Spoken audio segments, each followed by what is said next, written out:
గౌరవ ముఖ్యమంత్రి వర్యులు మన ప్రియతమ నాయకులు రాష్ట్ర దార్శనికుడు గౌరవ నారా చంద్రబాబు నాయుడు గారి ఆదేశానుసారం ఒక్కరోజు ముందుగానే వితంతువులు, వికలాంగులు, వృద్ధులు ఒక పింఛన్ పంపిణీ చేసే కార్యక్రమాన్ని ఒకరోజు ముందుగానే ఈ రాష్ట్ర వ్యాప్తంగా చేపట్టేటువంటి మన ప్రియతమ నాయకులు నారా చంద్రబాబు నాయుడు గారికి ప్రత్యేక ధన్యవాదాలు, కృతజ్ఞతలు తెలియజేసుకుంటూ, అదేవిధంగా గౌరవ శాసనసభ్యులు లెజెండ్ మనందరి నాయకులు శ్రీ కందికుంట వెంకట ప్రసాద్ గారి ఆదేశానుసారం ఈరోజు 20వ వార్డు కరణాల వీధిలో ఉన్నటువంటి లబ్ధిదారులకు పెన్షన్ల పంపిణీ చేసే కార్యక్రమాన్ని మున్సిపల్ అధికారులు ఇక్కడ ఏర్పాటు చేయడం జరిగింది.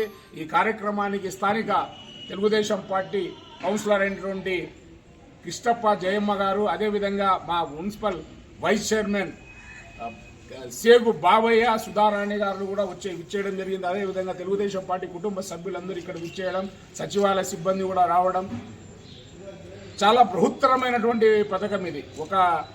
గత 4 ఏళ్లలో పెన్షన్లు పెంచుకుంటూ పోతున్నటువంటి తరుణంలో చెప్పిన మాట ప్రకారం ఆ 3 నెలల గడిచిన ఎలక్షన్లలో పెండింగ్ ఉన్నటువంటి 3 నెలల పెన్షన్ను పెంచుకుంటూ 1,000, 3,000 ప్లస్ 4,000 మొత్తం 7,000 రూపాయలు ఇచ్చిన ఘనత మన రాష్ట్ర ముఖ్యమంత్రి చంద్రబాబు నాయుడు గారికే దక్కుతుంది.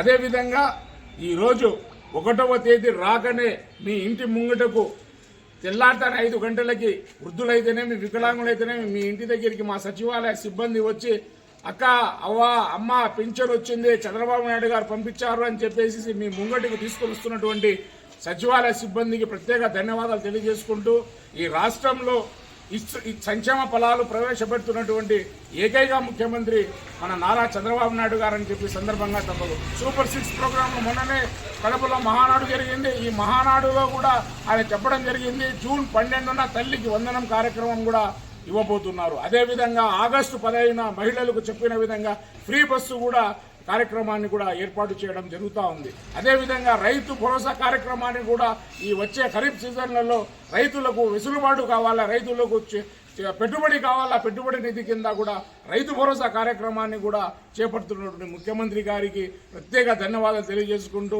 ఈ నియోజకవర్గంలో తనదంటూ ఒక శైలిని ఏర్పాటు చేసుకుని సంక్షేమమే ధ్యేయంగా పనిచేస్తున్న, అభివృద్ధే ధ్యేయంగా పనిచేస్తున్న మనందరికీ తెలుసు. గతంలో ఎన్నికల ముందు ఈ నియోజకవర్గంలో రోడ్లు అయితేనేమి, ఇతరత్ర కార్యక్రమాలు అయితే అభివృద్ధి కుంటుపడిపోయింది. ఆ అభివృద్ధిని ఒక్కొక్కటిగా చేసుకుంటూ ఈరోజు రాయచోటి రోడ్లో ఉన్నటువంటి కదిరి నుండి రాయచోటి వరకు ప్రజలు, మన నియోజకవర్గంలో ఎన్పీ గుంట వరకు ప్రజలు చాలా సంతోషంగా ఉన్నారు. ఆ యొక్క రోడ్డు పూర్తి అవడంతో చాలామంది హ్యాపీ అవుతున్నారు. అదేవిధంగా మన పంచాయతీలు అయితేనేమి, మున్సిపాలిటీలు అయితేనేమి అన్ని వార్డులలో అభివృద్ధి, అన్ని పంచాయతీలు అభివృద్ధి చేసేదానికి మా నియోజకవర్గ శాసనసభ్యులు కందికుంట వెంకట ప్రసాద్ గారు సిద్ధంగా ఉన్నారు. మమ్మల్ని అందరినీ వార్డులలో తిరగమంటున్నారు. మేము కూడా తిరిగేదానికి సిద్ధంగా ఉన్నాం.